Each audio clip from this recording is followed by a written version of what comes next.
नमस्कार, मराठी रेसिपीमध्ये तुमचं परत एकदा खूप खूप स्वागत आहे। आज आपण बनवणार आहोत खास महाराष्ट्राची पारंपरिक रेसिपी अळूवडी। तर अळूवडी बनवण्यासाठी इथे मी अळूची 8 पाने घेतलेली आहेत। पाने घेत असताना आपल्याला ती कोवळी घ्यायची आहेत, जास्त जुनी किंवा पांढरे डाग पडलेली पाने घ्यायची नाहीत। यानंतर ती मिठाच्या पाण्यामध्ये स्वच्छ धुवून घ्यायची आहेत। अळूची पाने स्वच्छ धुवून झाली की अशा पद्धतीने पसरवून ठेवा, यामुळे ते व्यवस्थित कोरडी होतील। यानंतर कोथिंबीर, हिरवी मिरची, लसूण, जिरे आणि मीठ याची आपण पेस्ट करून घ्यायचे। एका भांड्यामध्ये इथे मी 1 कप बेसन घेतले, यामध्ये पाव कप गव्हाचे पीठ घातले। गव्हाच्या पिठाऐवजी तुम्ही तांदळाचे पीठ वापरलं तरी चालेल। यानंतर चवीनुसार मीठ, अर्धा चमचा जिरे, अर्धा चमचा हळद, 1 चमचा गरम मसाला, 1 चमचा लाल तिखट आणि अर्धा चमचा ओवा घालायचा आहे। यानंतर यामध्ये 1 चमचा तीळ घातलेत। याचबरोबर जी आपण हिरवी मिरची आणि कोथिंबीरची पेस्ट केलेली ती सुद्धा घालायची आहे। हे सर्व एकसारखं मिक्स करून घेऊया। थोडं थोडं पाणी घालत याची घट्टसर मिश्रण तयार करून घ्यायचं आहे। अळूच्या पानांसाठी मिश्रण तयार करून घेत असताना ते थोडंसं घट्टच ठेवायचं आहे, जास्त पातळ मिश्रण तयार करून घ्यायचं नाही। अशा पद्धतीने इथे हे मी बॅटर तयार करून घेतले। आता हे बाजूला ठेवूयात। यानंतर अळूची पाने घ्यायची आहेत, याचा पाठीमागचा देठ काढून घ्यायचा आहे। याचबरोबर याच्या ज्या जाड शिरा असतात त्या सुद्धा काढून घ्यायच्या आहेत। यानंतर लाटणं आपण या पानांवर फिरवून घेणार आहे, ज्यामुळे आपण वड्या बनवत असताना पानाची सुरळी बनवू त्यावेळेस ही पाने फाटणार नाहीत। आता या पानांना तेल लावून घ्यायचंय, त्यामुळे वड्या छान खुसखुशीत बनतील। आता जे बेसनचं जे बॅटर आपण तयार करून घेतलेलं ते याला लावून घ्यायचंय। आता हे मिश्रण लावत असताना सर्व बाजूंनी एकसारखं लावून घ्यायचंय, जास्त जाड लावायचं नाही।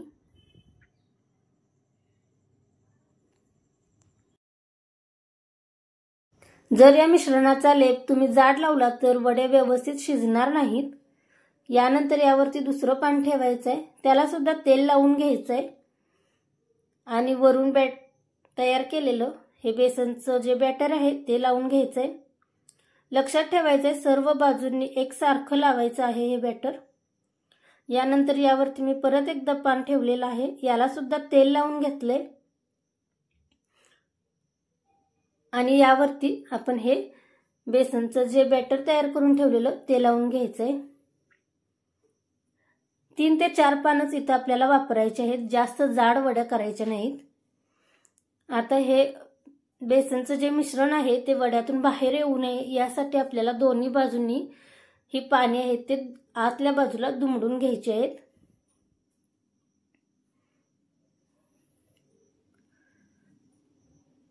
आता याची सुरळी तयार करून घ्या।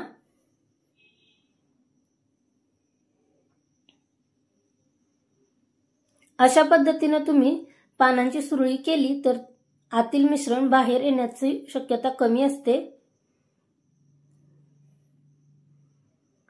आता अशाच पद्धतीने मी दुसऱ्या पानांची ही सुरळी करून घेते। यानंतर पुरणाची जाळी किंवा मोदक पात्र आहे ते घ्यायचं, त्याला खालील बाजूनी तेल लावून घ्यायचं, यामुळे वड्या ज्या आहेत त्या भांड्याला चिकटणार नाहीत। यामध्ये मी ह्या पानांच्या सुरळ्या घातल्यात। यानंतर एका भांड्यामध्ये पाणी गरम करून घ्यायचंय, यावरती झाकण लावून आपल्याला 20 ते 25 मिनिट ह्या वड्या शिजू द्यायच्या आहेत।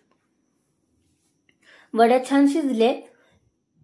आता या थंड झाल्यानंतरच आपल्याला कट करायचे आहेत, गरम असतानाच वड्या कट करायच्या नाहीत, यामुळे याचे तुकडे पडू शकतात। पूर्णपणे हे थंड झालं की मगच याच्या वड्या कट करून घ्यायचे।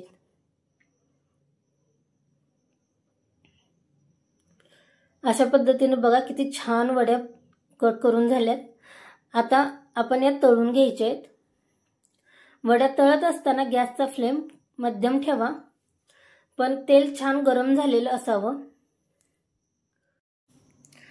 मध्यम गॅसवरती वड्या तळून घेतल्या तर त्या खुसखुशीत होतात।